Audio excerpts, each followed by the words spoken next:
काय घडलं होतं त्या कोंढाण्यावरच्या काळ्या रात्री, जेव्हा तानाजींची ढाल तुटली पण जिद्द नाही. नरवीर तानाजी मालुसरे यांच्या पुण्यतिथी निमित्त हा व्हिडिओ. काळोखी रात्र होती आणि अंधाऱ्या काळोख्या रात्रीमध्ये अभेद्य असा कोंढाणा समोर.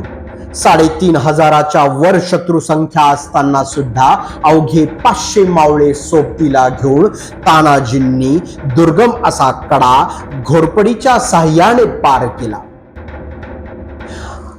कडा पार करताच हर हर महादेवची गर्जना आणि तुंबळ युद्ध सुरू.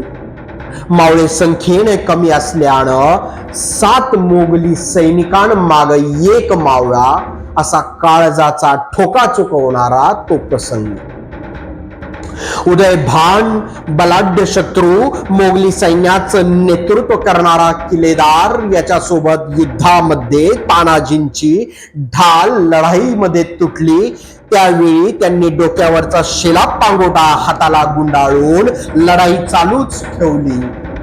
कुठून आली ही ताकद? तलवारीचे वार त्यांनी हातावर झेलले. कुठून आली ही ताकद? छत्रपती शिवाजी महाराजांचा स्वराज्य हा विचार हेच त्या मागची खरी ताकद. तानाजी युद्धामध्ये धारातीर्थी पडले. मावळे पळू लागले. पळणाऱ्या मावळ्यांना पाहून सूर्याजी हे तानाजींचे लहान भाऊंनी परतीचे दोर कापले आणि कड्यावरचे दोर कापून मावळ्यांना उद्देशून म्हणाले, अरे तुमचा बाप इथं मरून पडलाय आणि तुम्ही पळून जाताय. आता बांगड्या घालत कड्यावरून उड्या टाकून मरा, नाहीतर मर्दासारखं युद्धामध्ये शत्रूंना मारून मरा.